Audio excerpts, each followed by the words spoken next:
Welcome to the Michael Rivero What Really Happened radio program. And welcome to our show today. It is Thursday, March 4th, 2021. Sure happy it's Thursday. Sure happy it's Thursday. Sure happy it's Thursday. And we've got a lot to talk about. We're going to get into it very, very soon. Mike is in our control room, twiddling the dials and keeping us out of trouble. And as usual, what we're going to do is we're going to do a half hour of news. Then we'll open up the phone lines for half an hour. Then we'll do another half hour of news. And then we'll open up the phone lines for the rest of the program. Before we get going, a little bit of a program note. I will not be doing this show tomorrow or Monday because I have some medical things that I have to take care of on those 2 days.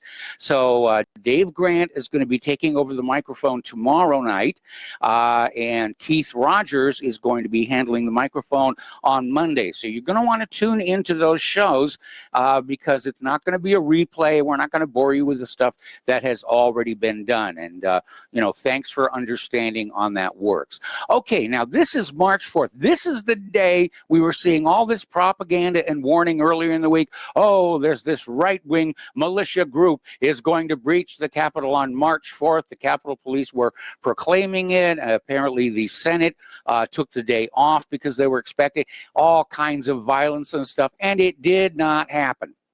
Just did not happen. And so out there, Capitol Police are saying, made you look. Another Democrat media narrative has gone down the tubes. You've probably been hearing the phrase armed insurrection in connection with any reporting about what happened back at the Capitol building on January 6th. But the FBI is now admitting there weren't any firearms confiscated by law enforcement. That the protest at the Capitol building on the 6th did not involve firearms. And, they were out there pushing this in the corporate media was an armed insurrection. And Senator Ron Johnson yesterday asked top FBI counterterrorism official Jill Sanborn if law enforcement confiscated any firearms. And Ms. Sanborn said no. No firearms were taken from the demonstrators here. And apparently they're now admitting that only one gunshot was fired, and this was fired by the Capitol Police officer killing Ashley Babbitt, the Air Force volunteer who was just, at the window and was just shot dead. Getting on over to one of the other deaths associated with January 6th, that's Officer Brian Sicknick, who was initially reported to have been clubbed on the head with a fire extinguisher by a Trump supporter, wrecking his skull and leading to his death. Well, they've had to pull back from that because the video footage does not show him under any kind of attack while he's in the Capitol building. Now, Sicknick's family are saying he actually died the following day of a stroke. Completely unrelated to what was going on at the Capitol building. So FBI Director Christopher Wray, testifying before lawmakers yesterday, refused to discuss the cause of death for Officer Sicknick. And just said there's an ongoing investigation. I have to be careful at this stage because it's ongoing, not to get out in front of it, which is your usual non-denial denial that you get from politicians. Over in Joe Biden land, his fraudulencies live feed was cut off at the end of a virtual meeting of House Democrats after he announced he was happy to take questions if that's what he was supposed to do. And at that point, the feed was cut by the White House. And Biden, of course, is facing mounting pressure to hold a full press conference after 43 days in office. People are still scratching their heads over the fact that Joe Biden does not appear to be getting ready for a State of the Union address, which is normal behavior for a president, especially a brand new one, to do before the end of February. Right. Marco Rubio Rubio is out there basically starting to poke fun at Joe Biden over his obvious decline in cognitive ability. And it really is showing, and it's happening, I think, a lot faster than Democrats thought it would. But it really, really is. One of the effects of that is that a bipartisan group of senators yesterday introduced legislation seeking to strip President Biden of certain war powers. This is going to repeal 2 decades-old military authorizations. They're concerned that he might just decide to push a button. And again, there is the 2-man rule, but they want to basically sort of prevent Joe Biden from launching a nuclear attack on a mental delusion. And as I was saying just yesterday, the way it works is the president and everybody else in National Command Authority is given a little plastic card, looks like a credit card, fits in the wallet. There's 10 numeric strings on it, and the president picks which one will be his string to use to authorize a nuclear launch. And the good news is Joe Biden's probably going to forget which one of the numbers he chose anyway. Now, Biden has randomly revoked 7 of Trump's executive orders yesterday and refused to tell reporters why he was doing so. Apparently, he said, "I don't need a reason." And one of the first executive orders signed by President Trump was the core principles for regulating the United States financial system. Biden has taken that one down, and Trump's order's goal was to empower Americans to make independent financial decisions and informed choices in the marketplace, save for retirement, and build individual wealth. And just Biden, he's just out there trying to erase Trump's legacy. Okay. Interesting little story. This is coming from Blabber Buzz. Rented lips, Blabber Buzz. And they're saying that the Biden campaign strategy of keeping their dumb uncle in the basement appears to still be in effect by keeping him away from the press, keeping him away from the public. That little appearance in Houston was a huge embarrassment. And originally during the campaign, former President Obama declined to support his ex-vice president, concerned that he could become a tragicomic caricature of an aging politician having his last hurrah, which I think is a very good description of what's going on there in the Oval Office. According to a story that we are seeing again from Blabber Buzz, Joe Biden is getting impatient with the Congress and is trying to bully moderates to go along with the more extreme progressives. And he was pushing Senate Democrats on Tuesday to vote to pass the massive COVID-19 aid spending package. So they're out there arm twisting along.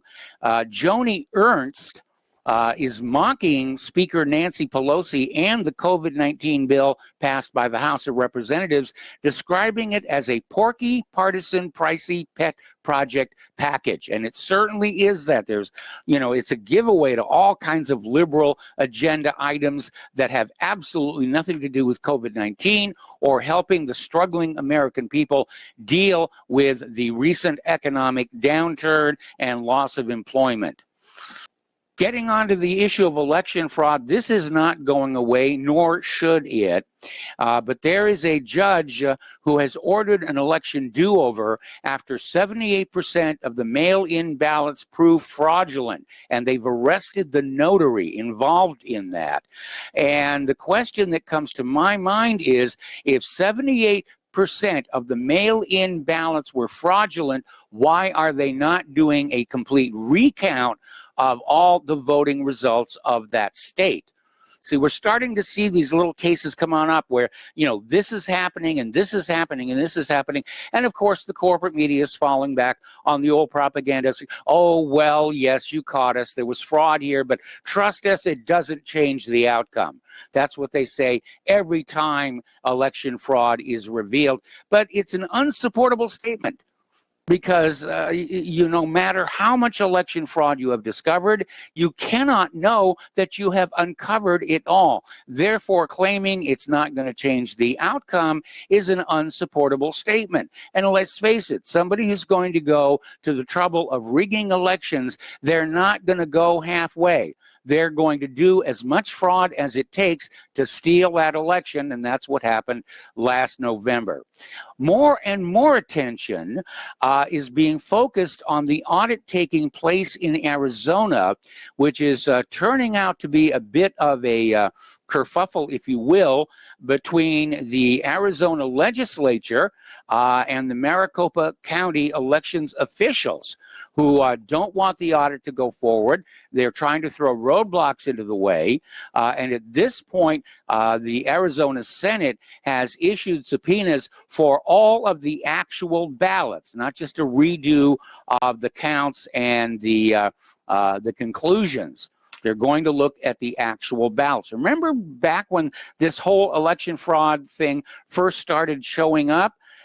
Down in Georgia, there were all these fraudulent ballots that the FBI took control of. They claimed jurisdiction, and then they promptly shredded them. You remember when that happened?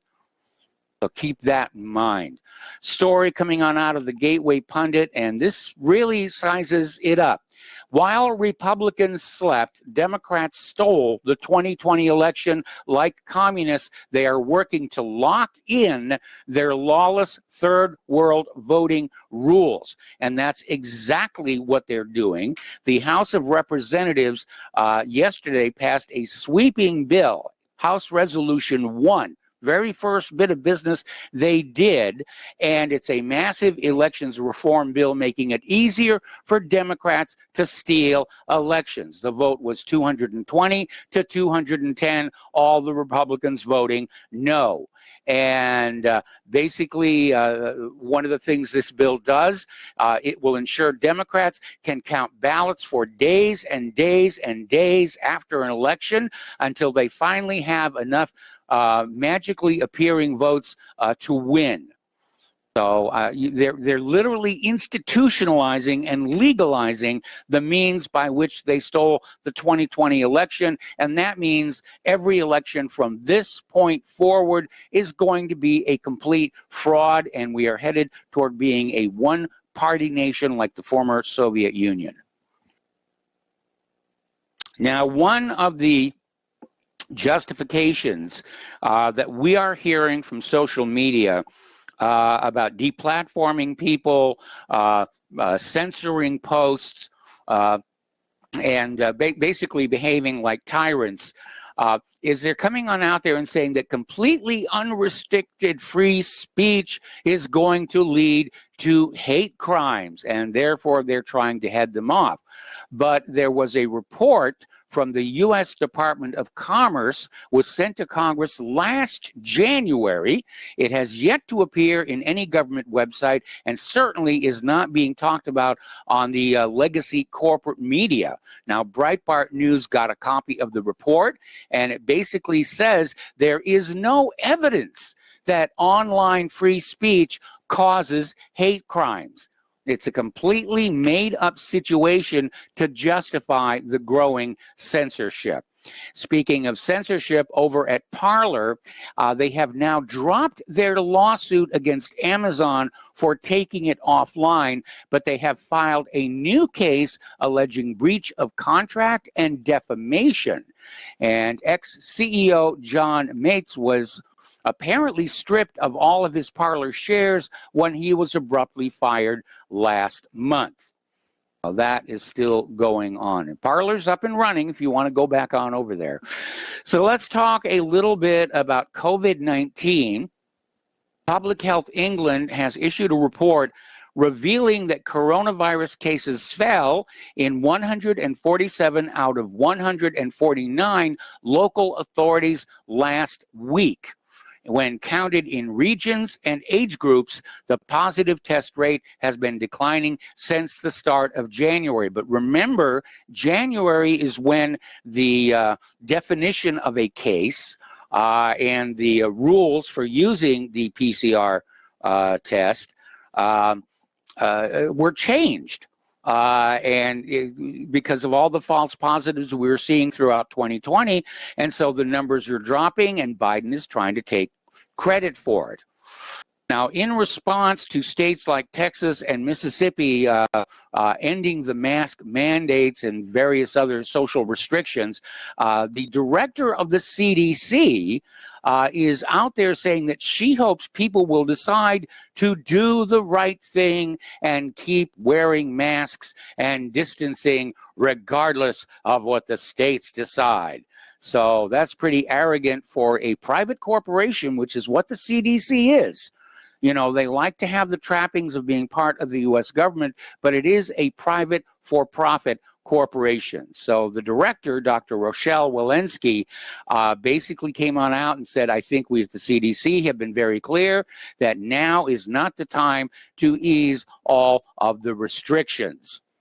You will obey. Over in Germany, there has been a U-turn on the issue of vaccines.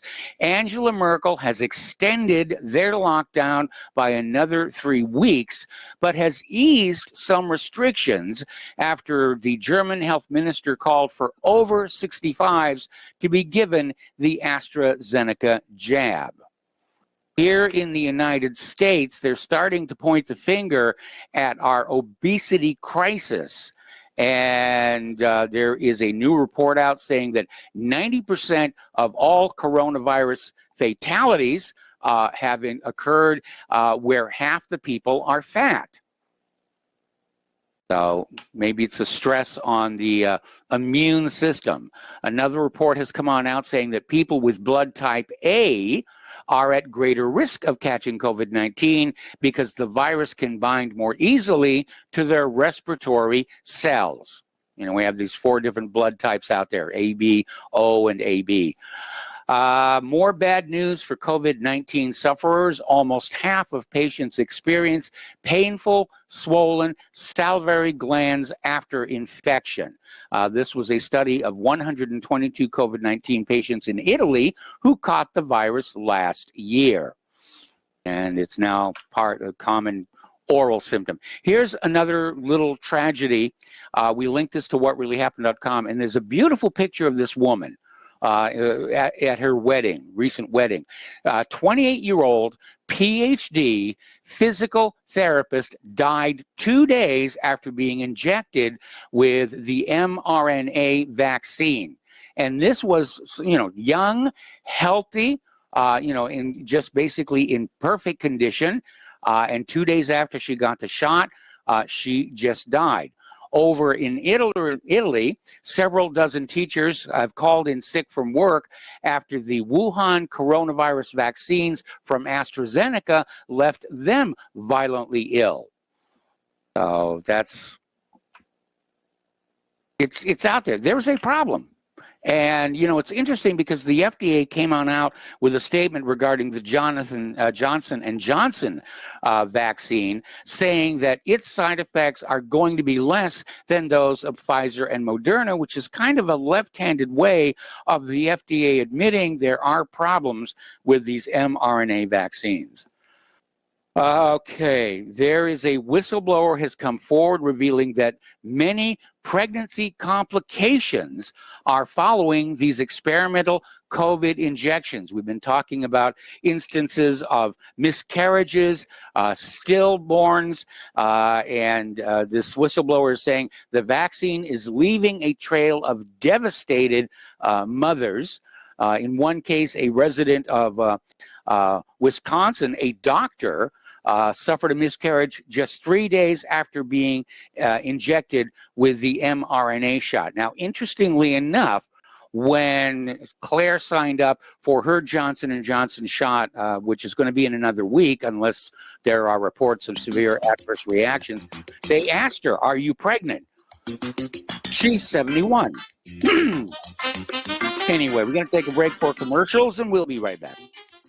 Welcome back to our show here. And again, a friendly reminder that Republic Broadcasting Network needs your continuing support to go on keeping the American people fully informed so that they can make good choices. And once again, the postal address where you can send a check money order, or if you prefer anonymity, cash, is Republic Broadcasting Network, 2251 Double Creek Drive, number 302, Round Rock, Texas, 78664. The phone number where you can make a credit or debit card donation is 800-724-2719, extension 3. And if you mail in a donation of $100 or more, include your t-shirt size and a return address, and you will receive one of those spiffy official RBN t-shirts and the associated bragging rights to go with that. And don't forget that the Front Sight Firearms promo is still going on, and that is a really, really good deal for anybody who's a gun enthusiast and a supporter of the Second Amendment. Okay, we're going to get on back here to COVID-19. Now, we reported earlier in the week about how scientists were discovering that the COVID vaccines were causing the lymph nodes in women's breast tissue to swell.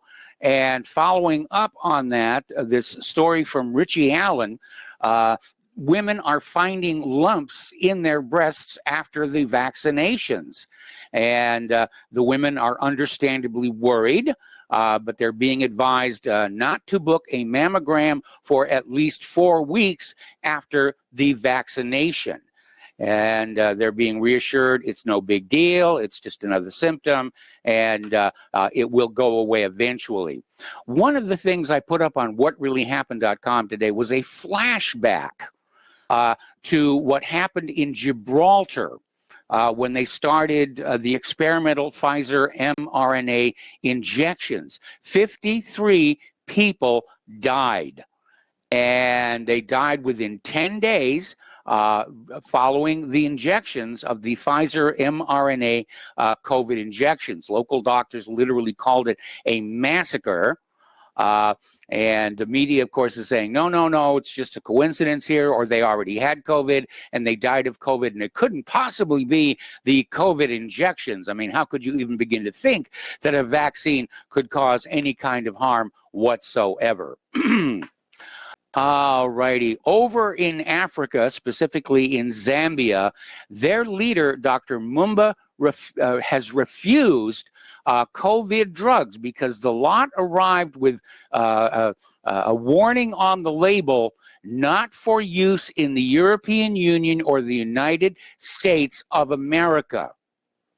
Now, that's kind of a weird warning to have on the vaccine bottles. It was apparently in very small type, but somebody spotted it and they said, what's going on? And they're probably very, very sensitive to this issue, because if you go back to Richard Nixon's term in office, there was a study, National Security Study 200, that was authored by Henry Kissinger, which established as national policy for the United States the reduction of population in third world countries. And one of the ways they did that was to offer free vaccines for things like typhus in all these third world countries that were later discovered to include sterilizing agents. So that once women had these vaccines, and it was a 2-shot, which is weird because the regular real typhus vaccine is a single shot, but any women who had the series of shots, they couldn't conceive anymore. And the way it's theorized that this worked is that it tricked the body into viewing a pregnancy as an infection, and the body's own immune system would move to destroy it. So they're understandably twitchy because a lot of this stuff was being done in Africa. I mentioned before that the FDA is out there saying Johnson & Johnson's one-shot vaccine could spark fewer side effects, and they're basically putting this out by saying that most of the severe side effects that have been seen in the mRNA shots occur after the second shot. Therefore, since the Johnson & Johnson shot is just a single shot, you're going to have much less severe reactions. Maybe, maybe not. They're guessing is what the problem is. This is all new technology, and they're using us like human guinea pigs. Meanwhile, over at Pfizer, Their CEO, Albert Bourla, announced earlier today that this is going to become a yearly shot, like the flu shot. Every year, you will have to get an annual shot for COVID. And, they're saying it's going to be an annual booster shot. But what he's really saying is money, money, money, money, money, money, money. It's just rolling on in. And that's exactly what they're in business to do, is make money, not make you healthy. In fact, the sicker you are, the more money they make. Now, another little warning. Well, I'll save this warning until after this next. Well, actually, we're going to open the phone lines. It's the half hour. Area code 512-248-8252. The phone lines are open, and we'll be right back. Welcome back to our show. The phone lines are open. Area code 512-248-8252. And we're going to go to Bruce in Montana. Hello, Bruce. Welcome to the show. What's on your mind? Hello, Michael. Hello, Michael. Yes? Good to speak with you. First-time caller here. Okay. I'm a former Howley. Okay. I'm a former Howley. You and I were actually on Oahu at the same time. I lived there from 2003 to 2010. I was just barely waking up at the time. Had I been more awake, perhaps we might have met. I was calling to talk a little bit about COVID. Yes. The powers that should not be want us to be afraid. Yes. They want us to live in fear. Yes. They derive power from that. They are a rather twisted bunch. Yes, they are. It's very sad. It's very sad. But what we have to come to understand, in my opinion, is that they are conducting genocide on a global scale. Well, we're not sure about that yet. We're just sure that we don't trust what their real motive is behind this hard sell, coercive push for everybody to get these experimental vaccines. Well, in order to take the vaccine, and this comes from the Nuremberg trials, anything that's experimental requires informed consent. That's also under U.S. law. Yes, and I have spent the last year informing the heck out of myself. Yes, and it stinks to high heaven if we can't acknowledge that this is evil in the pursuit of the one world government. Then we're sunk. We have to acknowledge it, and we have to express it loud. We must. Absolutely. Or they will win. Or they will win, and we can't allow it. I'm not a particularly religious man, but the Bible pretty much spells this stuff out pretty clearly. And the more I educate myself, the more penitent I become. That's really all that's pretty much what I needed to say. Maybe we'll be neighbors again one day. Take care of yourself, Michael. Well, you're going to have to move to the heartland of the United States, because we're here in southwestern Indiana now, and it's 62 degrees today. I mean, just what a difference just 2 weeks made. I mean, it's actually very pleasant out here today. All right, well, Bruce, thank you very much for the phone call. And we know that a lot of various interests, if you will, have been exploiting the COVID pandemic. Certainly from the point of view of the pharmaceutical corporations, it means billions and billions of dollars in profits. For the politicians, it certainly means an excuse to exert more control over our lives and to trick us into accepting more control over our lives. And so it is being used for multiple nefarious purposes. Okay, our phone lines are open, area code 512-248-8252. I'm going to go back and do some more news. I started to tease this story before the last break, and this comes under the heading of a consumer warning, because police seized thousands of fake COVID-19 vaccine doses. They arrested more than 80 suspects in South Africa and China just yesterday, as Interpol warned the raids were only the tip of the iceberg. So, of course, there's another group that is taking advantage of the COVID pandemic, and that is, of course, the criminal element. This story really bothered me. Here in the United States of America, down in Florida in Broward County, Circuit Court Judge Dale Cohen has made a habit of suspending parental time-sharing arrangements for mothers who are caught not wearing their masks. According to interviews with parents and audio and court documents obtained by the National File. So that's another coercive mean to get you to go along with the agenda, the masks, the social distancing, the vaccines.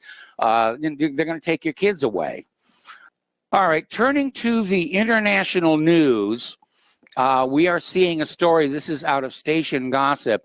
The United States is out there trying to prove or demonstrate that it will not shy away from responding to attacks against its personnel when necessary. The Pentagon made this statement yesterday after a rocket attack against Iraq's Ain al-Assad air base, which hosts U.S. coalition and Iraqi forces. Then they went on to say that the rocket strike, quote, fits the profile, end quote, of an Iran-backed militia, meaning they don't actually have any proof, but they want you to go on thinking Iran bad, Iran bad, Iran bad, Iran bad, leading toward some kind of a war there. Another story, this one coming on out of Russia today, and it's talking about the Russian response to Israel's continued airstrikes on Syria, and saying that Moscow's patience is wearing thin, and that Jerusalem would be well advised not to provoke the Russian bear. Because, you know, this full-scale war, this possibility of full-scale war is simmering at an already dangerous level. Now, of course, Israel justifies their attacks on Syria by claiming they're only hitting facilities and personnel linked to Iran.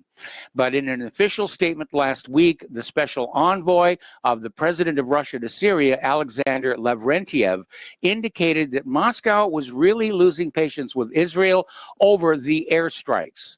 And he said, sooner or later, the cup of patience, including the Syrian government, may be overflowing, and a retaliatory strike will follow, which will lead to a new round of tension. These attacks must be stopped. They are counterproductive. We hope that the Israeli side will hear our concerns, including concerns about the possible escalation of violence in Syria. Well, I think, unfortunately, Israel's goal here is to escalate that violence and provoke a new regional war. Okay, our phone lines are still open, area code 512-248-8252. And by the way, I was only joking about those timers I showed everybody yesterday, and if that's the reason you're not calling in, you don't need to worry about it. We reported earlier in the week how Israel had suffered a major oil spill along its shores. Globs of tar were washing up. It is the largest petroleum disaster in Israel's history, and Israel has decided that Iran is somehow to blame and is calling it an act of environmental terrorism, trying to imply that this was deliberate on the part of Iran. And again, there doesn't seem to be any documentation backing this up. But Israel's Environment Protection Minister Hila Gamliel said yesterday that Israeli officials had identified a Libyan-owned oil tanker called the Emerald and allegedly carrying pirated cargo, which had sailed from Iran out the Persian Gulf and up the Suez Canal last month. And the minister said the Panama-flagged vessel had turned off its radios for 24 hours and had polluted the sea between February 1st and 2nd. But they are trying to imply that this was deliberate as opposed to maybe that Panama-flagged tanker had a problem. All right, we're going to go back to the phones now. Mitchell in Tennessee. Hello, Mitchell. Welcome to the show. What's on your mind? How's it going, Mike? It's going fine. Listen, I want to ask a couple of questions, but I want to ask it of you and any of the hosts and actually a lot of the callers. People keep talking about, a lot of us that, you know, when RBN and stuff, we recognize that this is a really bad situation with the vaccination. Yes. There's not a question there. So people keep saying, well, I'm not going to take it.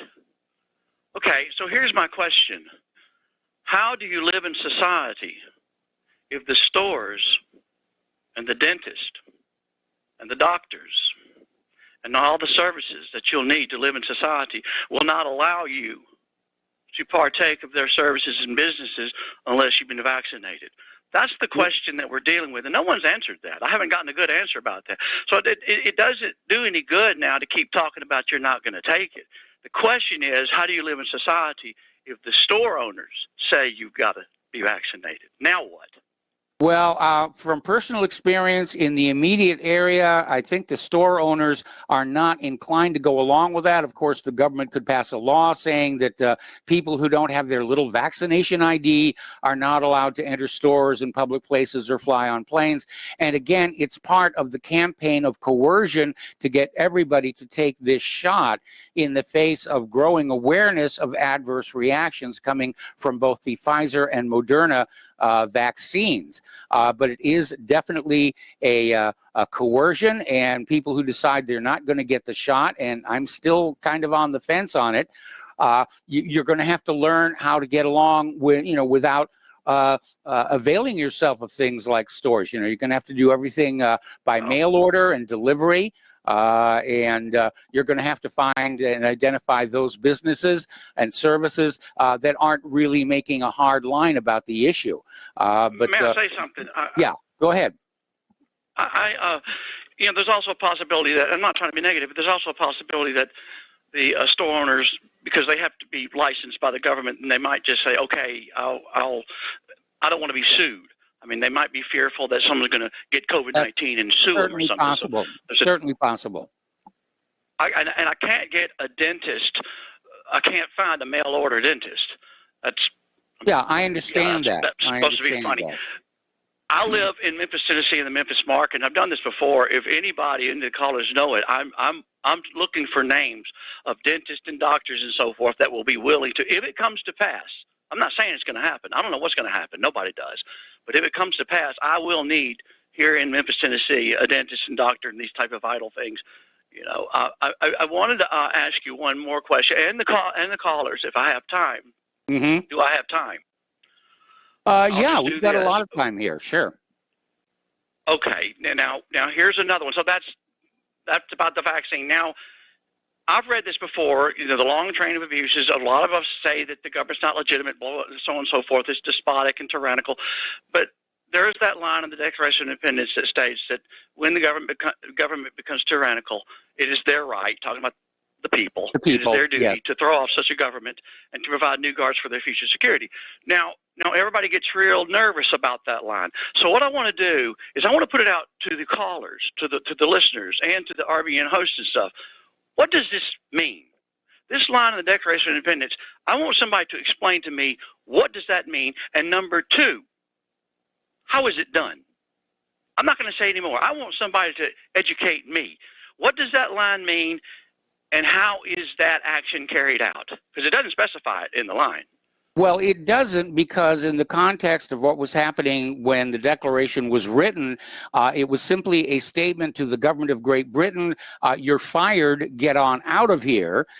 It was then Britain that declared the war to recolonize the United States, which they, of course, eventually lost. And the line basically means throwing off the government by whatever means are necessary, which is why the Founding Fathers did give us that Second Amendment. Now, I am not advocating for violence, but we are reaching a point where this particular government has really closed off all options for the American people to make choices for themselves, including what medications are injected into their body. And as that other caller was mentioning, under both the Nuremberg Code and United States law, experimental medical treatments, which is what these are, cannot be given to a patient without their informed consent. And at this point, being informed, I do not consent.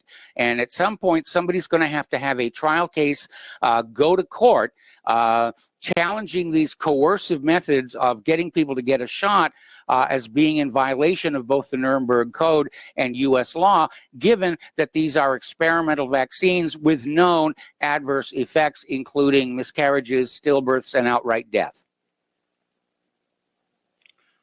Okay, well, we still need to know, how do we throw it off? Well, up until last November, you know, we always had the hope that we could vote the bastards out, but that is now gone. I know, all that's right, over. well, That ship sailed. that ship has definitely, well, it was scuttled is what happened on that one. Okay, Mitchell, I'm going to let you go because we've got callers who I think want to answer your concerns. So we're going to go to Chris in Virginia. Okay, thank you. Hello, Chris. Welcome to the show. What's on your mind? Hey, Mike. Hi. Yeah, thanks for the previous question from that caller, and thanks for your show, sir. I believe we are completely out of peaceful options, and it's not of our. Unfortunately, sadly, I agree with you. So the question becomes, when will there be pushback? Well, so we have fear involved here, and the fear is if I do something, I'm going to get in trouble or go to jail or get killed or whatever. So my theory is, my latest thought is that something will happen when people are more afraid of not doing anything because of the consequence of not doing anything. In other words, when people are really start being scared about, oh, someone's going to be living in my house with me that's a complete total stranger type of deal. Yes. I believe because you're having this discussion, it's interesting because you can see the public thought among intellectuals. You can see it progresses. And I really feel like just by the question that gentleman just asked, we have progressed to that point where now we're all asking ourselves, okay, what next? Because, I mean, this is like, if you don't do anything, then your country's just going to go right up in smoke. So everybody start figuring out what we're going to do. I think that's where we're at. I think it's encouraging. I don't think I follow the Gandhi model, which is, peaceful, nonviolent, non-cooperation. Just don't do as you're told. And if the entire country is in a state of civil disobedience, what are they going to do? Come out there with bullwhips and everything and, whip us to compliance? That would look really good to the world. Chris, I got to let you go. We got to take another break for commercials. We got more callers waiting on the line, and we will be right back. And welcome back to our show here. We're going to go back to the phones to Lauren in Ohio. Hello, Lauren. Welcome to the show. What's on your mind? Yeah, I just called to cheer that guy up as far as what the solution is. First off, can you disobey illegitimate authority? I mean, if the Mexicans tell you to do something, do you have to do it? If the Freemasons tell you to do something, do you have to do it? Well, this government is instituted among men to protect these rights, life, liberty, and the pursuit of happiness. So what you see with the Constitution is a limitation on the maids and the butlers of the club. God made the men made a club, the club made rules, codes, regulations, and statutes to manage the maids and the butlers of the club. Now, that we stand by while the maid and the butler are up doing it in the master's bedroom, wearing her jewelry, and got the master down there in the kitchen, cook my food. I want to swear, you know what I mean? But yeah, we're letting this happen. There's no need for this. Now, John is going to be interviewing this guy, Kelby Smith, okay? It's hisadvocates.org. What this is you cancel your contracts with the government. Now, we're in the process of doing this right now. I never bothered before. I just state who I am. When CPS came to my house, I told them, I'm not in contract with you. I'm not a minor government official. I am not a U.S. citizen or ward of the state. You know, I'm telling you, I'm a child of the living God. I'm the king here. Get off my land and don't come back. And that's exactly what happened. I didn't have any formal papers. I hadn't canceled any formal contract. All I did was realize who and what I was. God says to stand in truth. We don't need to do anything else. They don't have, you know, the truth is something. It's real. What they have is no thing. They have fear, false evidence appearing real. Verisimilitude, the appearance of truth. Just because they're saying it doesn't mean it's true. And all you have to do is look at this Supreme Court. Now, I don't give a rat's behind what the Supreme Court says. I'm a black woman in America. I could care less if a bunch of white men vote for me to be a slave picking. I don't care what you say. You're just another man. Same thing with judges and policemen and congressmen. And now, you know, you look at this bill where they're voting themselves, what, $1,400 a week? yes, For 15 weeks? Because they're better than you. You're stupid slaves. You're dogs. You give them your money. You give them your children. You run and you cower because you're ignorant. There's nescience, meaning never having seen the truth. Nescience, nescience. And then there's ignorance, where you ignore the truth. How long have I been yapping on this radio to tell people nobody cares more about your life than you do? My fault, my fix. Your responsibility. You can call it your personal power instead of personal responsibility. Maybe it'll make it, you know, feel better to you. But in the end, you're going to get up and you're going to take care of your business, or they're going to kill you. And it's fair for them to kill you because they told you they were going to do it. Mike, earlier you were saying, well, we're not sure what the agenda with these vaccines is. We're absolutely sure because they told you what it was. Bill Gates told you what it was. yes. Anthony Fauci told you what it was. These people, you know, it's not a secret. So at this point, it comes down to the weakness, the cowardice of the American people, the ignorance of the people. So all you have to do, I'm telling you, it's easy. The guy's name is Kelby Smith. Look into it. Hisadvocates.org. You don't have All to right. pay Well, taxes. Lauren, I hate to cut you off here. Very well said, what you said. We're going to take a break for station identification. We have one more phone call that we're going to take after station identification. Then we're going to close the lines and get back to news for a while. We'll be right back. Welcome back to our show. Hour number 2, we're going to take one more phone call, then we're going to close for half an hour of news. So let's go to Mark in North Carolina. Hello, Mark. Welcome to the show. What's on your mind? Yeah, how you doing, Mike? Mike, I just want to, the guy who, expressed concern about what they might do to keep us out of stores and stuff like that. We don't take their poison. Well, Yes. One thing is lawsuits. All right, you see what's going. You talk about one-way lawsuits. Well, guess what? You've got those Nuremberg laws. You've got other laws here in the United States that say Yes. you can't be, forced to take a experimental vaccine. Yes. Really a drug. These companies can easily be sued, not only by employees. Actually, you notice from Zuckerberg in that where he was caught by Project Veritas, talking to his employees. He said he's not making his employees take that vaccine. Yes. Come back to work. I think there's a lot of fear of suits, and that's, by the way, you see how little power the CDC really has now with what Texas just did and Mississippi just did and what Florida's been doing. Okay, they have no power. They can't tell these states what to do either. It's a lot of stuff is going to depend on localities also. Mm-hmm. So, I don't think they're going to get away with anything like that. They're going to try. Problem is, they've got enough stupid people taking these vaccines already, and there's more. Despite all the warnings, and there's enough, and unfortunately, there's more people actually standing in line for this thing. That's what the dangerous thing is: the stupidity. And as far as masks go, they can't. Like I said, already now in Texas, people are going to the stores around masks and everything else, whether the stores like it or not. So, I think, they want to play the law, what do you call the law game, the lawsuit game? Well, yeah. Yeah. Okay.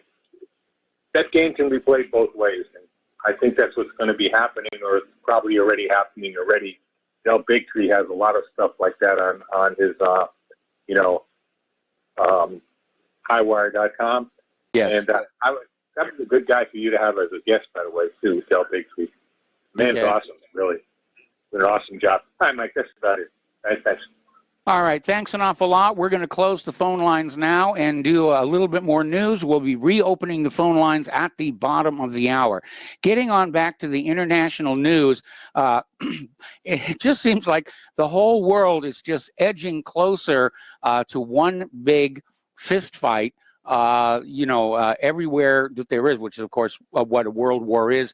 But down in South America, there is a growing territorial dispute between Guyana and Venezuela. Now, this is an old dispute. Been kind of just sort of sitting there and festering for a while. And it goes back really to 1897. When the Venezuelan and British authorities agreed to submit their dispute to an arbitrary international court in Paris, which ruled that the land belonged to Great Britain. Now, for decades, the arbitration was accepted by Caracas, but in 1948, Venezuelan authorities revealed some irregularities in the trial, which were documented in old government files. And as a result, the decision was considered null. And in 1963, Venezuela formally submitted its territorial claim to the United Nations, and the dispute has bubbled on from then till now. And the foreign oil companies are basically involved in this over who gets access to whose oil. And so all of a sudden, this tension is heating up and could lead to yet another conflict here in the world. And again, over resources like oil, and soon there'll be wars over water. Actually, it's getting that way in the Mideast. Over in Myanmar, there have been more brutal clashes between the police and protesters. 38 have died. There were executions literally in the street, and medics who were trying to treat the injured were beaten by riot police. So that situation continues to escalate. Here's a little case of hidden history. This is coming from Al Jazeera. Now, a while back, there was this Algerian independence hero, Ali Boumendjel. Okay, that's it. Boumendjel. And he was basically detained. He was tortured and thrown in prison, and he later died of what was reported to have been a suicide, something that his family never agreed to. Well, apparently, former President Emmanuel Macron of France has admitted the current President Emmanuel Macron has admitted for the first time that in point of fact, the man was murdered by French soldiers. He was just assassinated right there. Over in the Indian and Pacific Oceans, the U.S. Indo-Pacific Command is asking for $27 billion to face China. The target seems to be switching from Russia to China, and the U.S. military's command in the region wants more money to do it. In a new report delivered to Congress this Monday, the U.S. Indo-Pacific Command, INDOPACOM, they do love those little acronyms here. They're asking for $27 billion in additional spending between 2022 and 2027 so it can better confront Beijing. Now, this report was prepared by INDOPACOM Chief Admiral Philip Davidson. It's similar to a proposal the command issued last year. There are a few key changes. And so they're out there basically looking, we're coming up on a great power competition between the United States, Russia, and China. And if by some chance Russia and China were to join forces, the United States is going to lose that war. And I think that possibility of losing that war is a good reason not to have one in the first place. Over at the Marine Corps, their commandant has for the first time put Russia up alongside Iran, North Korea, and extremist groups as areas that will continue to pose threats, while elevating China to the undisputed top of threats facing U.S. policy makers. And the commandant basically said that China will remain the pacing threat for the next decade. So everybody's they're lining up their dance cards for the big kaboinga here.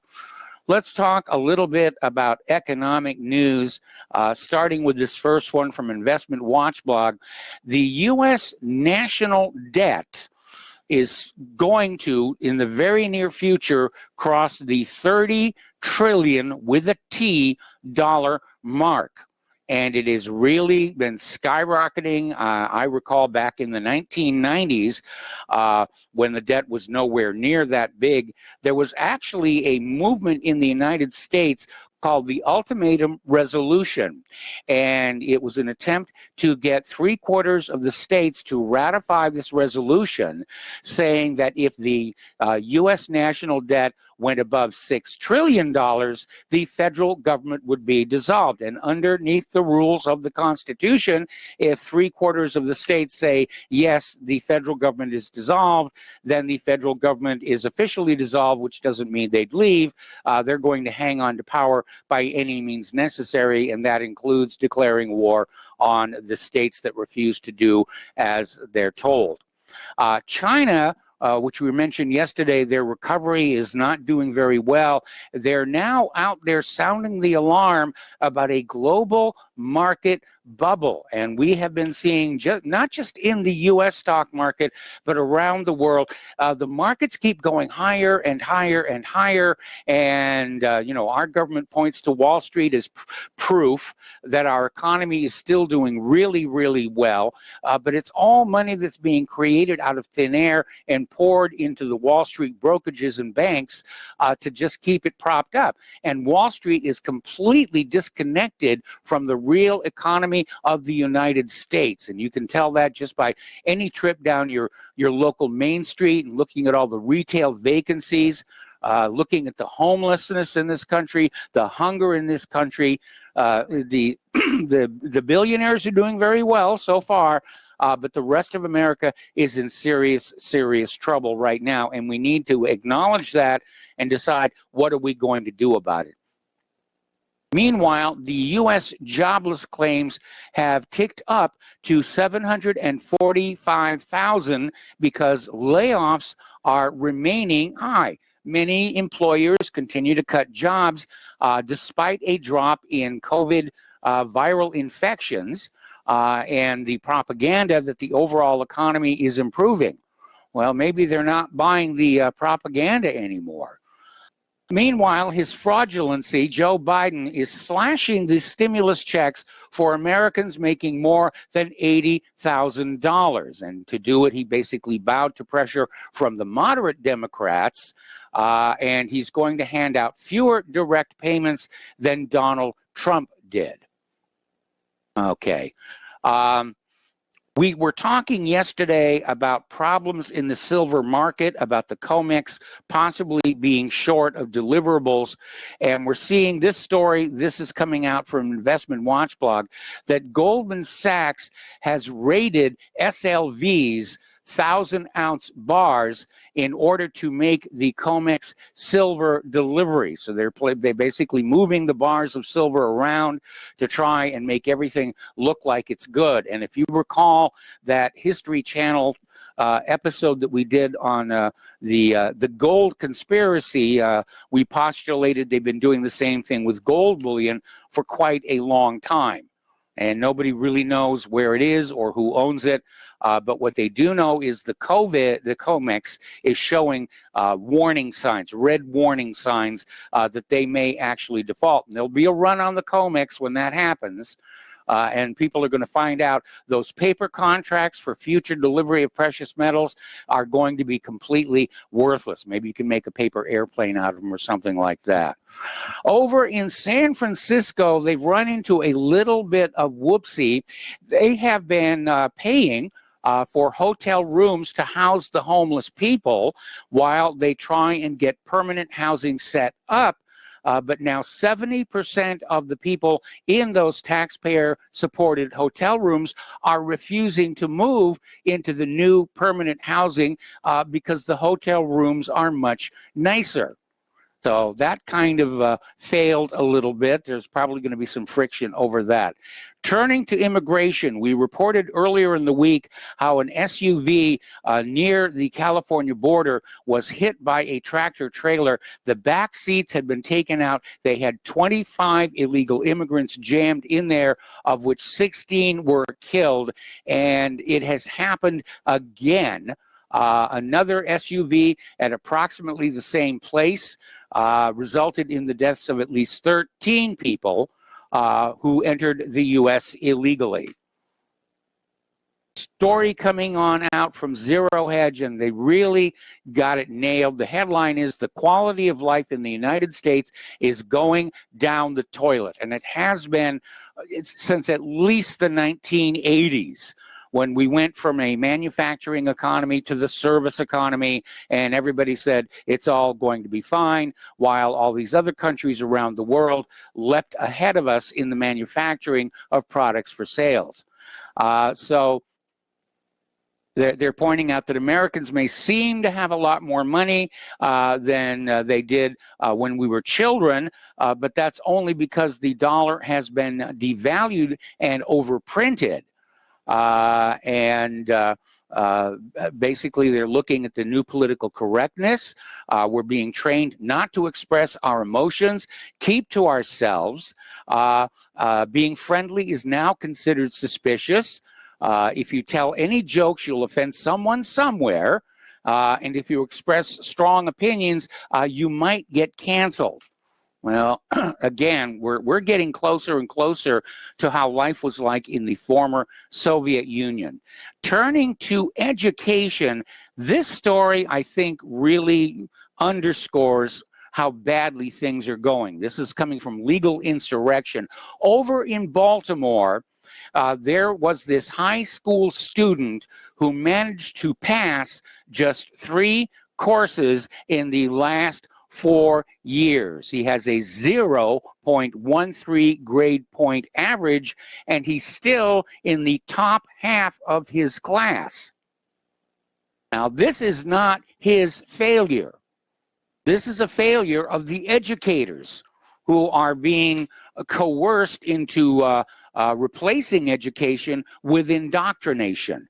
And of course, we had that story earlier about how the Bill and Melinda Gates Foundation is funding an organization that's out there trying to say that math is racist, and having to come to an arbitrary answer like 2 + 2 = 4 is an example of white supremacy. And for those of you familiar with George Orwell's 1984, the state was trying to push everybody to believe that 2 + 2 actually equals 5 as part of their conditioning.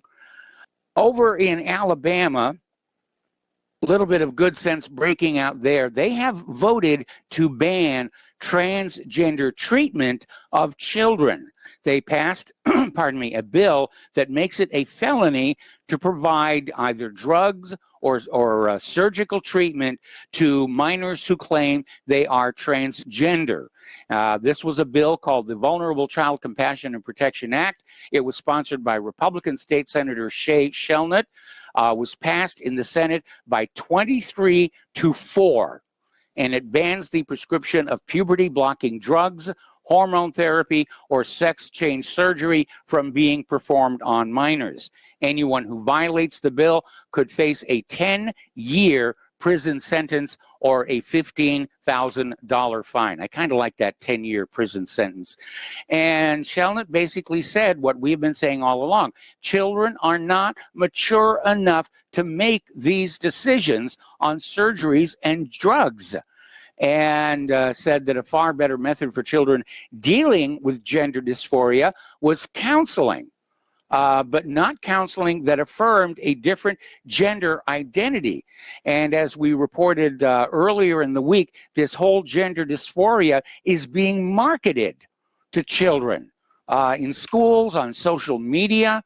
It's being sold as an ideal, you know, that you don't really know what your gender really is.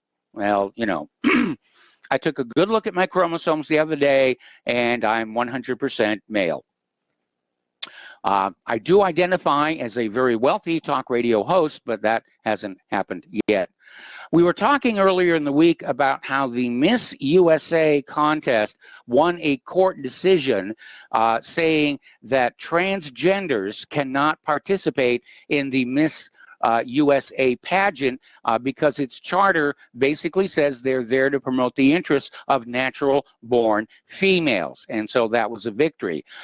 Going the other way, down in Panama, the Miss Panama contest will accept transgender women who have completed all their legal and medical procedures, which means they've had the knife slice things off down below and had the hormone treatments and all the rest of it. They're now going to be allowed to enter the Miss Panama contest. Right now, getting into the science, it seems like the planet Earth is rocking and rolling to an unusual degree. David Grant was saying maybe it's just the Earth trying to shake all the crazies off and say, you know, get off me. They had a big earthquake, 7.3, strike New Zealand.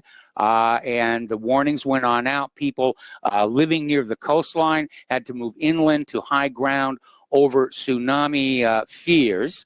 And they were very concerned about that. Shortly thereafter, an 8.1 earthquake hit the Tonga region, and we have seen tsunami warnings issued for American Samoa and Hawaii, and in all probability we will hear tsunami warnings for the west coast of the Americas.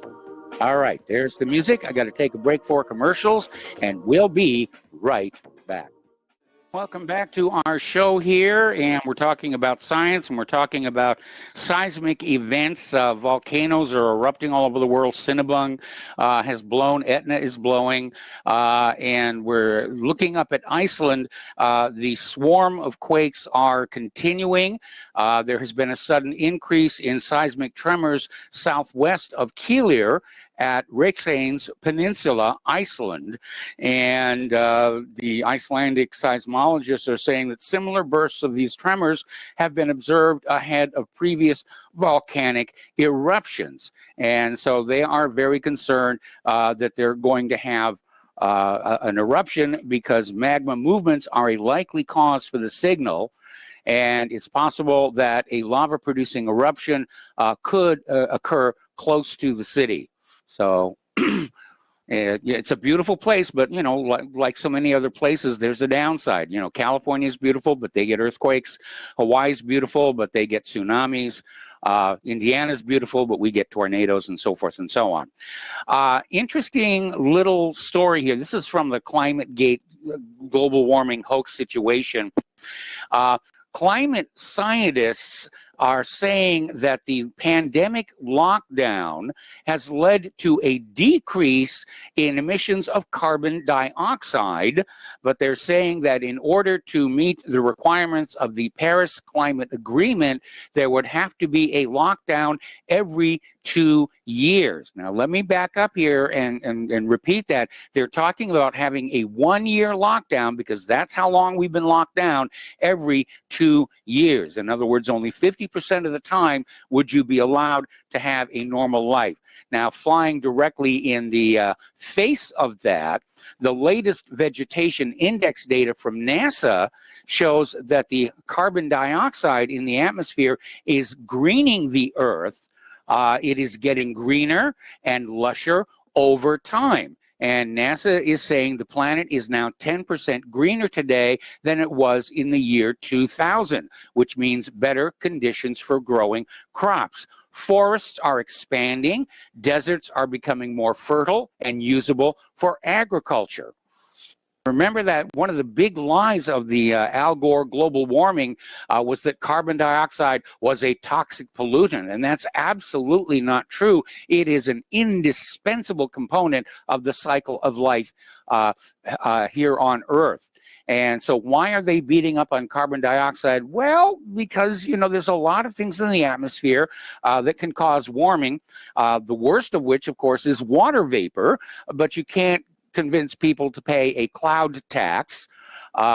Methane is 10 times as potent a greenhouse gas as carbon dioxide, but most methane is produced from bovine flatulence and deep crust microbes. These are life forms that are far too intelligent to listen to Al Gore and believe what he is saying.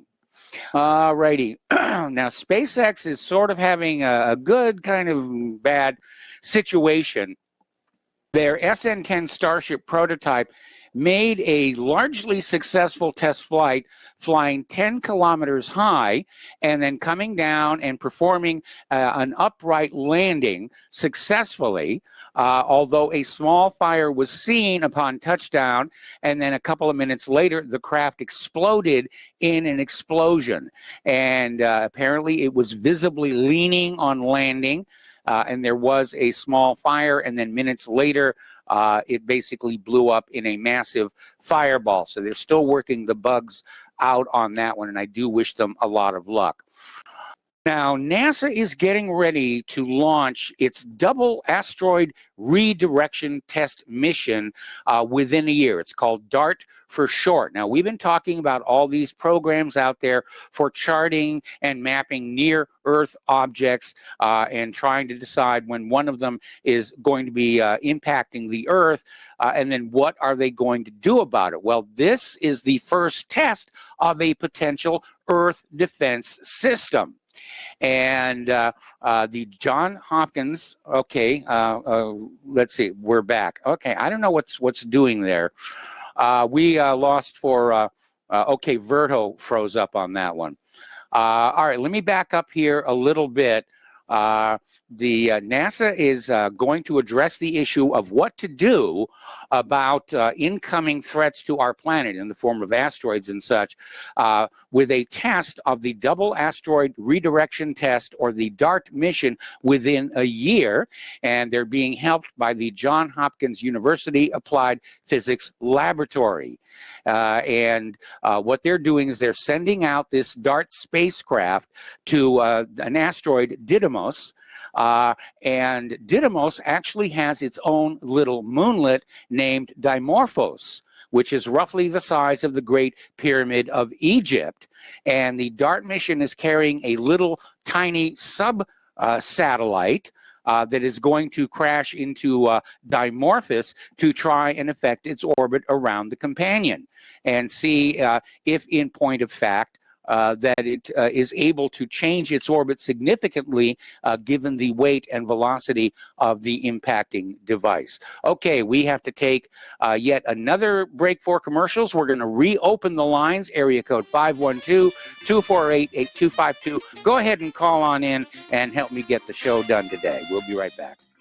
And welcome back to our show here. We're going to go to the phone line, starting with Kelly in Austin. Hello, Kelly. Welcome to the show. What's on your mind? Kelly, oh, there we go. Yeah, you mentioned earthquakes, and of course you caught my attention. That whole Pacific Basin is known as the ring of fire for good reason. Yes. It's rimmed by subduction, major subduction zones and transform faults. And if you look at the major earthquakes in the world on any given day or any given year, most of them occur there along the rim of the basin. Chile has had a couple of 3 8-point plus earthquakes. And ask the people who live in Japan. My God, Japan is one of the most seismically active countries in the world. And you've got all these other earthquakes that occur out there. New Zealand is sitting down there on a major trench, and the two islands are separated by a major transform fault. You might remember that it wasn't too many years ago that an earthquake struck New Zealand. I don't know whether it was Wellington or one of the other major cities. It was nearly flattened by an earthquake. Yes, it was. So if you're going to live in the Pacific Basin anywhere, you better get used to the fact that you're going to be putting up with a lot of seismic activity. Now, that activity ebbs and flows over time, over long periods of time. And it's ebbing right now, and it may be a result of increased C4 spreading somewhere that might translate into increased pressure over very long distances. But it's nothing I think anybody needs to be concerned about. Again, if you live out there, get used to it. And if you live in Italy, Italy's a very seismically active country as well. Oh, yeah. Well, they recently discovered there's a super volcano underneath the southern part of Italy. Oh, they did. I hadn't heard about that one. But yeah, that came out about a year ago. Yeah. Yeah. No. Italy's a very, very, very seismic country. If you look at a seismicity map of the country, and where the earthquakes occur, the dots on the map are so close to each other that you can't separate one from the other. Yeah. So what's happening in the Pacific Basin doesn't really surprise me. Again, if you live out there, get used to it. It's a fact of life out there. You lived in Hawaii, you know what that volcanic activity is like in Hawaii as well. And yeah, we had a pretty bad earthquake when we were living on Oahu, knocked out the power for 2 days. And the quake was actually on the Big Island, and it was a 6+. But of course, we're not near a subduction zone. It was a purely, hotspot volcano and associated quake. Yeah. I know a lady who was living in Anchorage in 1964. Yes. A Good Friday earthquake. Yes. And she's my age. You should hear her account of what it was like. My parents were actually on vacation in Hawaii when that quake hit, and they had to deal with all the tsunami warnings that were coming in from that. Yeah, I bet it was an interesting experience. Well, Yes. Mark, thanks for taking the call. Appreciate it. All right, thanks an awful lot. We're going to switch over to Dan in Washington State. Hello, Dan. Welcome to the show. What is on your mind today? Hey, thanks for taking the call. Real quick, I wanted to correct what I said the other day about Stephen King's speech he was actually speaking not in front of CPAC. It was AF-PAC, American First. Is that what it is? American First PAC. Yeah. Nick Fuentes had like a separate convention. But yeah, it was pretty, I wanted to comment on this idea, not starting to fight here, but Lauren from Ohio, and then you got the caller Marco, and they see. Hello? Are you there? This thing. There he is. Yeah, can you hear me? Oh, okay. Yeah, you dropped out for just a few seconds there. Can you hear there. me? I can hear you now. Oh, okay, I'll pull over. Sorry. The problem with checking out of the government, okay, you can find a way not to pay your taxes and stuff like that, but unless, I've paid into Social Security, and I think it's a great system, and that's how they get you in the system. So, and regardless, you're going to need the system, whether you go to an emergency room or one way or another. So it's just it's kind of a libertarian fallacy, this whole check out of the system. Now, if you're part of like a community like the Amish or something, yes, and you have a cultural support system, then it kind of makes sense. But if you're just on your own out there, and you got an acre of land or whatever, and that's your retirement plan, is to milk chickens or, farm chickens or milk cows or whatever when you're 80 years old. I don't know what the there was a story is there. There was a story that came in the other day, and I think I put it up at whatreallyhappened.com, and it was basically this family that decided they wanted to live off the grid. The guy had been let go from his job, so he took all of his savings and his 401k and all the rest of it, and he bought a piece of land built a cabin, and he and his family were living there. And as you put it, raising chickens and cows and living off the land. They had a vegetable garden, and apparently the state government came on in citing some strange law that said he could be fined, and they literally kicked him off his own land and then confiscated the land.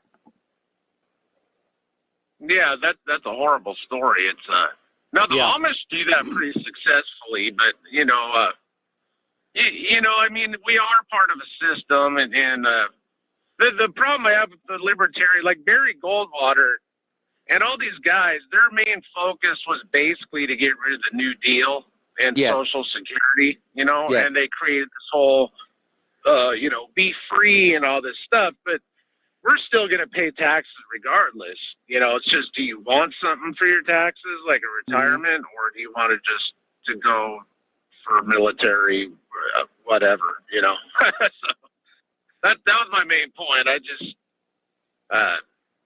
caution people, because there are people, I've heard them call in these shows that are like, 75, 80 years old, and they do not pay into Social Security.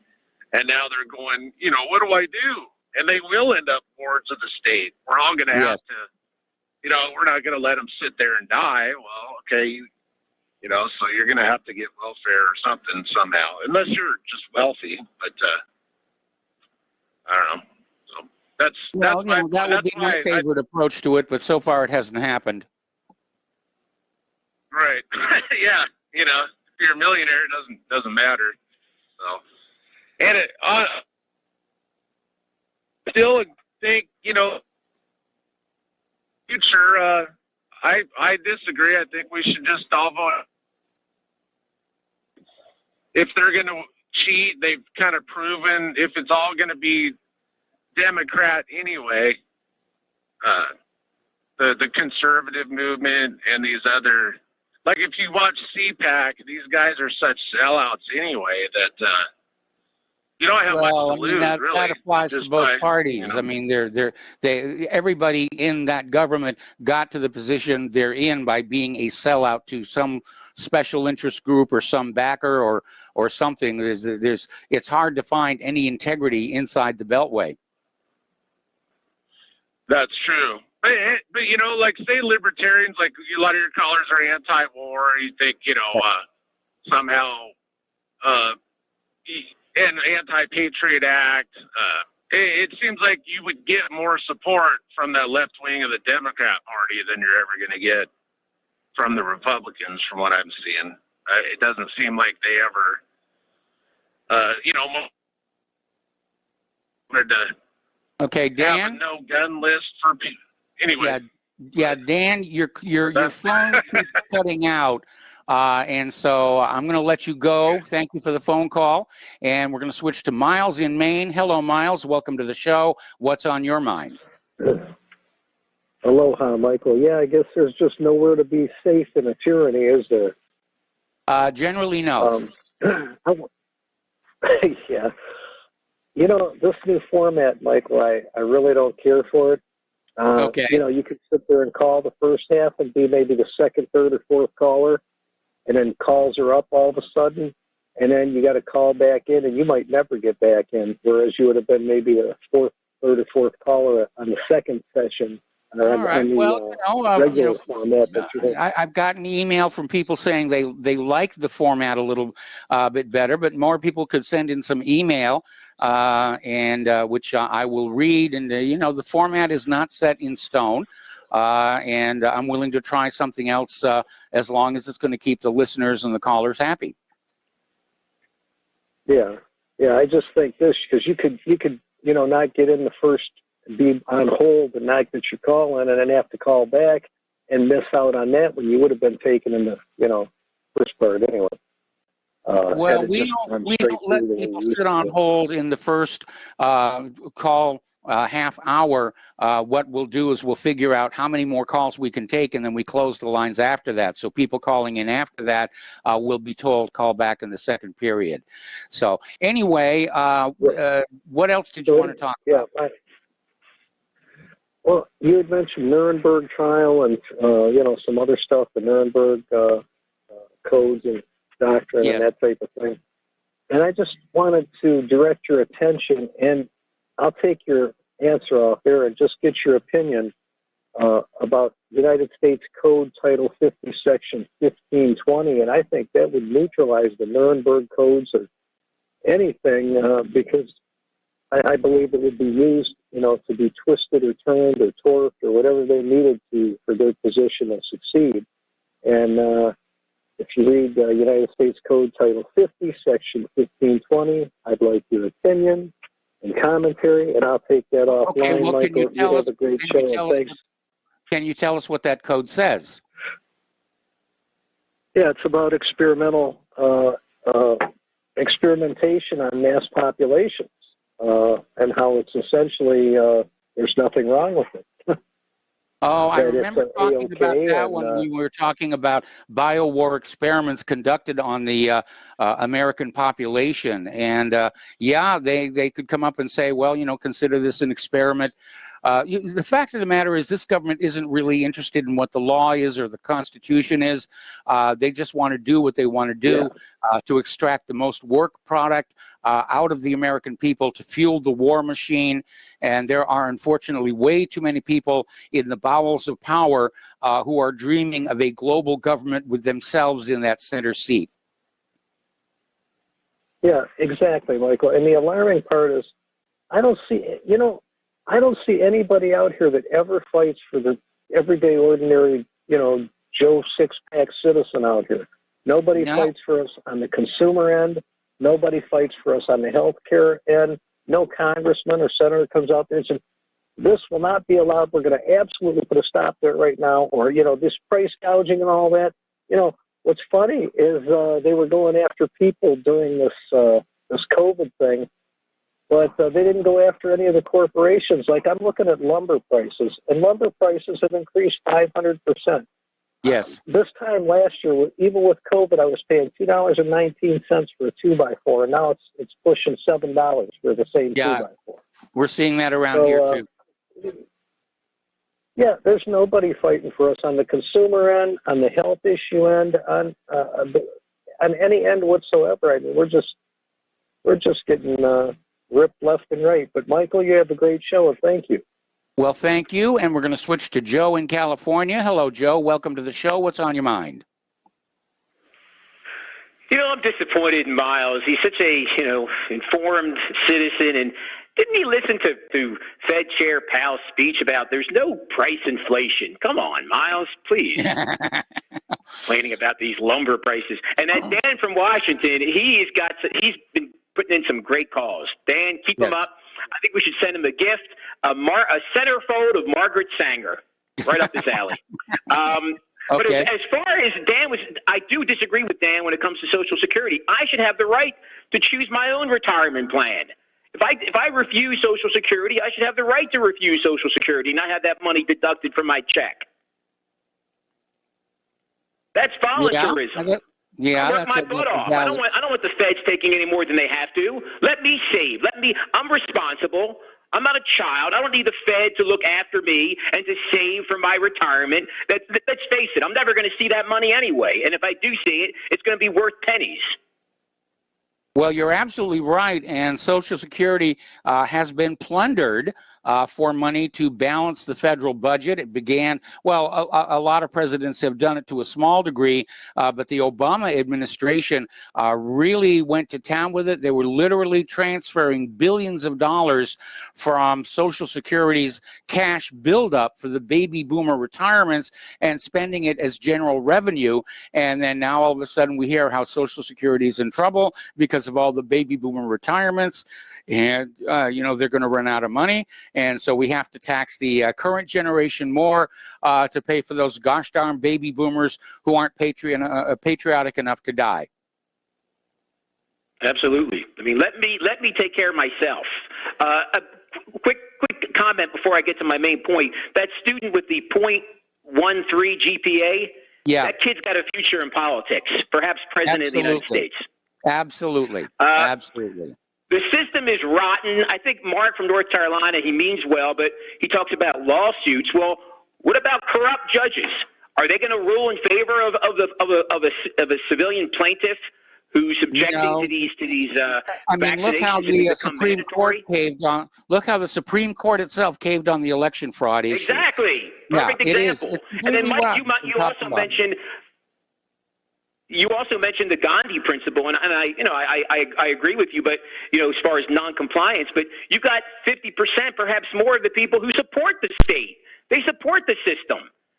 And that goes to my point about Well, I mean, I'm just saying that goes to my point about Lauren from Ohio. I mean, I really appreciate her passion, but I'm getting kind of tired of hearing her spout her platitudes about on the telephone about disregarding the feds.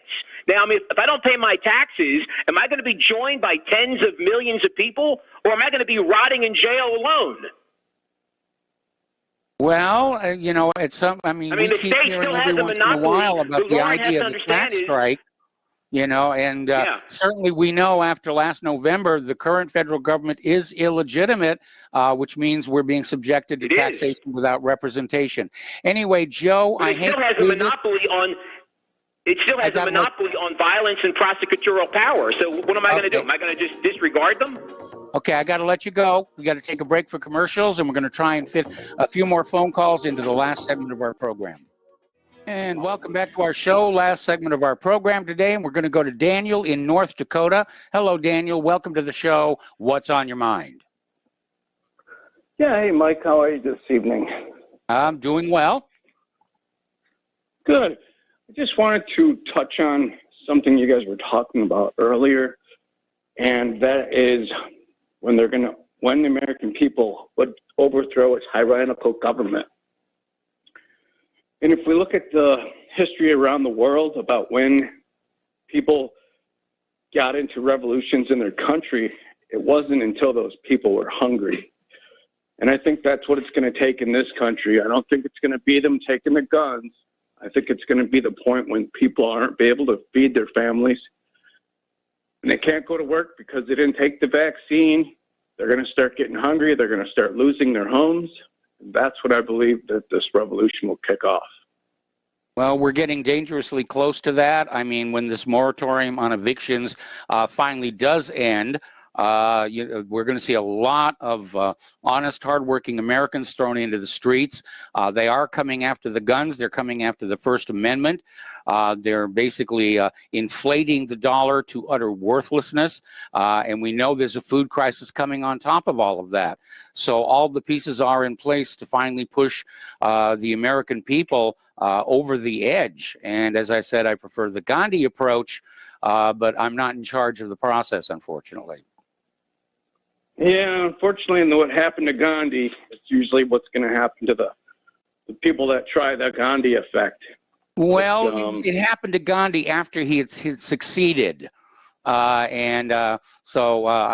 he did what he wanted to do. Anyway, Daniel, I'm going to try and fit one more call in here before the end of the show. So we're going to switch to Andrea in Oklahoma. Hello, Andrea. Welcome to the show. What's on your mind? Yes. Stop the Presses comes on just before your show on Monday and Wednesday, and they went down to Woodland, Houston, where they had Sheriff Mack, and nobody's taking you go to your sheriff. That's who is in charge, and listen to those shows. This past Monday, and yesterday's show. It tells you how to get hold of your sheriff. They are your next line of defense to help you keep your rights. And it's worth listening to. It's only an hour show. So Monday, listen to Monday, because that was right after they went to the conference of sheriffs, where Sheriff Mack was there. And people don't use their sheriffs. And you have a right to deny those things. And they don't have a right to deny you to go get groceries. You need to use your sheriff. The next thing is there is an asteroid that's headed here, and it's about the size of the Golden Gate Bridge, and it's going to be moving at about 21 miles per second, and it's supposed to come by Earth around March the 21st. So hopefully, it says it's not going to hit us, but it's no, it isn't. But it is. Fast. It's going to be close enough where you can see it with the backyard telescope. Okay, Andrea, got to let you go. Time to get on out of here. Stay tuned for John Stadmiller. He's got lots of interesting things. I know he's got a really good guest he's going to share with you tonight. Please spread the word. Okay, apparently Steve Elkins is filling in for John tonight. Spread the word of Republic Broadcasting. Spread the word of what really happened. Please donate. Tune in to my show tomorrow when Dave Grant is going to be taking the microphone for me. And aloha, America.